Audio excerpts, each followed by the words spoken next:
Here's your heads up to this 5-minute quickie. I just wanted to express some of my thoughts and get you thinking about selfless service. Is it something you can really do without an expectation of getting something back? Because to me, when you think that way, it's not selfless service. But is it? Have a listen. I think it'll make you think. Warning. Warning. Warning. Warning. You are entering into the unplugged mind of Paul Clough. Too late. Personal Development Unplugged. Hi guys, how are we all doing? Well, you can probably hear that my voice isn't quite as good as it could be, and my nose is a little bit blocked because, like all men, I've struggled through a real illness. And this cold has been really, really dire. But, as all men do, we struggle through. We don't like to say anything about it. But here's another struggle I've been having with. And I thought I'd just go down this little rabbit hole or have a little deep dive with you in a conversation. And it's all about selfless service. And I really am struggling with it. And I wanted to make these. I was thinking the other day about where do we go with this podcast? And one of the thoughts I had was, well, maybe we've got to be a bit more personal in the sharing. And I talk about selfless service. And I was really saying, thinking to myself, what is selfless service? So I looked it up in the dictionary. And selfless service is defined as this: a service which is performed without any expectation of result or reward for performing it. See, and I find that so difficult to live with. Now, here's a couple of stories that got me thinking about this as well, and I think is why I'm in my little bit of a dilemma. You see, I've told you about the story about the starfish, haven't I? Do you remember that? The old man on the beach. I'll just go really quickly with you. Old man on the beach, and there's thousands of starfish washed up on the shore. And there he is, every morning, going down to that beach and putting that starfish, picking up one at a time, putting the starfish back into the sea. And a young lad running by, doing his daily jogging, says, I don't know what you're doing that for, old man. You'll never make a difference. And runs off. And the old man says, bends down, picks up another starfish, puts it into the sea, and says, well, it made a difference to you. Is that selfless service? I think it might be. We talk about pay it forward. And pay it forward is a thing that, in real terms, I thought was, I do something for you, and instead of you just doing something back for me, you actually do something for somebody else. And pay it forward, if it really, really, really worked, if the person who's had it paid it forward to more than one person, and those people who received that paid it to more than one person. I mean, we would solve the world crises and everything in the world in a matter of weeks, I guess, if we did the maths. So pay it forward is a really good thing. Yeah, I'm going to talk about pay it forward. I'll talk about it now. I have a website. It's a local website for free hypnosis and hypnotherapy. And it's free for those who really cannot afford to engage my services or anybody else's services. If they can't afford it, then I will do it for free. My only stipulation is that they pay it forward, and ideally more than one person. And do you know what? This is what sometimes really gets me. The people who come to that, the people who want it for nothing, don't want to pay it forward. Why is that? That makes my head spin. Other people don't want it for nothing because they're proud and they want to pay something, and pay it forward to them isn't enough. And that does my head in. So this little website bobbles along, and I've only ever once done it completely for free. And it wasn't paid forward though, which is very sad. And then recently I heard another story. And it is a story. I'm sure it's a story. And it could have been that same old man with the starfish, because there's this old man getting on in years. He really is getting on in years. And there he is, planting some little fruit trees, just some little saplings, putting the little cane in, or to support them through the weather, putting the things around them to stop those rabbits and those other people eating the bark and letting them grow, and little tubes so they can water and all that stuff, and setting out these little fruit trees. Now, trees take a long time to grow. And so it was pointed out to him by this young lad walking past, maybe that same runner, that same jogger, saying things like, hey, you'll never see those trees fruit because they take too long and you're too old. And the guy walked off. But the old guy carried on planting and tending those little saplings because he said in his own head, I've lived off the fruit from others who planted their saplings and never saw them fruit. And I'm going to repay that fruit that I've taken with more fruit than I can give. Is that selfless service? You see, I always think selfless service is, yes, doing things without expectation or reward, but also things like in business, selfless service in business because you get paid. You're giving a service, but is selfless service giving more than expected, more than you're contracted to do, doing stuff you don't have to do, just doing the things that you go the extra inch, yard, meter, mile, doing things that people just don't expect and just giving it for, because that's what you're there for. You're giving a service. Because I look at the value of the service I give when I do hypnotherapy.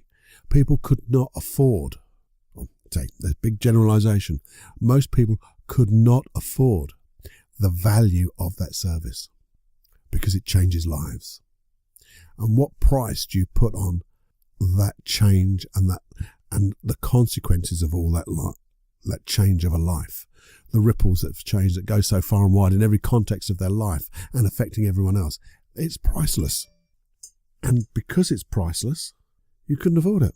So that's what it is. Is doing more and giving that type of service, even though you're getting paid for it, an act of selfless service. I have the other problem of selfless service. You see, doing any of that, even from the point of a business, giving more than expected, more than contracted to do, just giving more and more, makes you feel bloody good. Doing something without expectation of result and reward still makes you feel good. You know, there's a basis of masterful networking in business, of selfless service. What's that, Paul? I'll tell you. It's when you connect others. So you're not connecting you with another person, you're connecting other people with other people without expectation. But the thing is, we know when we do that, it will come back to us. It feels good for a start. And the fact of life is, if you do that and you do it honourably and you do it without any expectation of result or reward, you do get a result and you do get an award because people just get it and they reciprocate. It's a law of reciprocation. I can't say the reciprocity or whatever it is, but it's a law of reciprocation. It's what happens. So now you've got a law in the natural world that is saying, well, when you do selfless service for no expectation of result or reward, something's going to come your way. You know, there's karma. And I'm not quite sure how karma goes with selfless service, because karma is all around cause and effect. What you cause now will affect in the future. So if you're doing selfless service and feeling good, you're causing something to happen in the future, which will be good. Now, it could be good generally for you. So there's an unexpected expectation. There is an award because you can't stop it happening because there's a natural law of it. There's this thing we talk about, and I talk about loads and loads and loads about sharing, which to me is an act of selfless service because you're thinking of somebody. You don't have to share the information you have. You don't have to share your knowledge. You don't have to share things that you found out. But when you share them into this integrated field of learning, so many other people get it. But when you do that and you're part of this integrated field, it makes you feel good. And that's the whole thing about this. This expectation of result is going to feel good, full stop. So there is always a result about feeling good. But also, you know other people are going to get it and they are going to reciprocate because you're in this field. And when you're in the field, you get it back. People share with you because you shared with them, not because you expected it, but they feel good to do it too. And it feels good to receive it because you're learning. So I just don't get it. And this is my dilemma. And it is a personal dilemma because I don't know the answer. You see, when you feel good about doing things, if you believe in the law of attraction, another natural law, if you believe in it, you're sending out a vibration of feeling good. So the universe or the multiverse conspires with you to create more contexts where you feel good. And even maybe you don't expect it is going to happen. So therefore you should expect it. This is all very, very weird to me. And this 5-minute quickie is going on longer than I thought. But it's a rabbit hole or deep dive that I don't know, does it have an ending? Because I'm going to think about this even further. It's not going to stop me, but I want to know, in my mind, what is selfless service? Because there are things you get in returning. You do increase your business when you give more service, more than expected, more than contracted, because that's how businesses survive and prosper, by giving more than they're paid for, which seems counterintuitive, but it's obvious, isn't it? When you do something well, you're always people will never pay the true value of it. So maybe you'd like to take some time out. Maybe what I've mused about here is BS. I don't know, but I'd love your thoughts. Maybe if you sat down, like I'll sit down and just get my Jenny journal out and write a few more things that I wrote down here, we can come up with something that seems to work. It works for me at the moment, but I don't know why. But I don't want to be doing selfless service for an expectation or reward. Weird, isn't it? My meta description of this was nothing. Normally I put a little meta direction or outcome that I'd like from every podcast. And the only thing I wrote down was my struggle. And that's what it is. I'm not going to die. No one else is going to die with this struggle. But it is something I'd like to muse upon, because I think it's a good idea to muse on these things and then see how we can really give more service so people can get the help that they need and then pass it on, setting that example.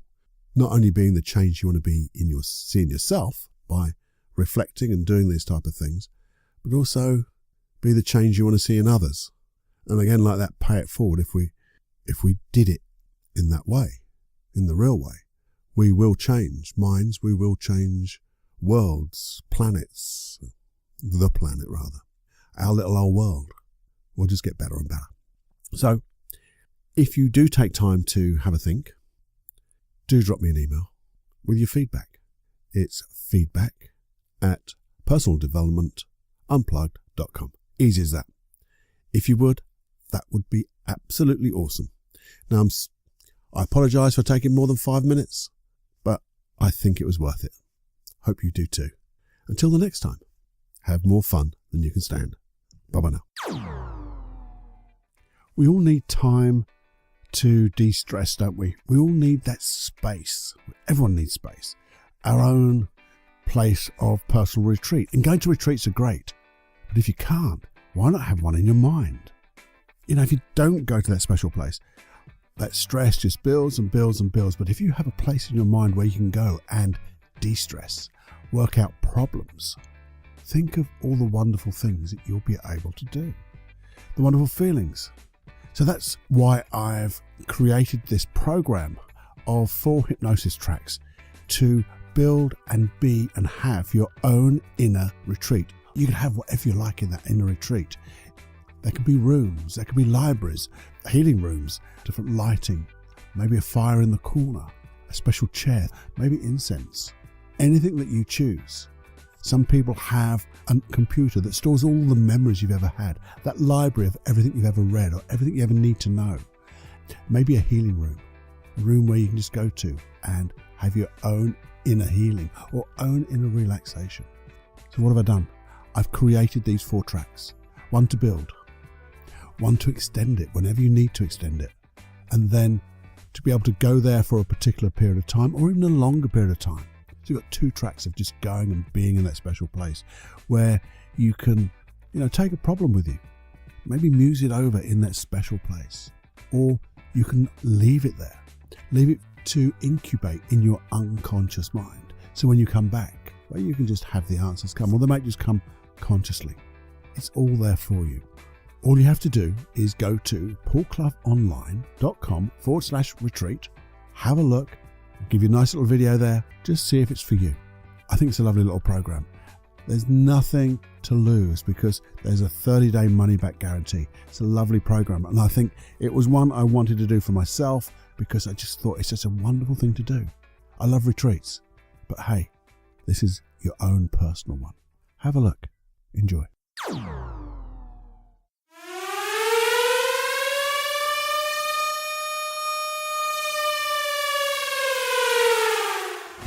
Warning, you are now leaving the unplugged mind of Paul Clough. It's time to fly on your own. Be brave, my friend. Personal Development Unplugged.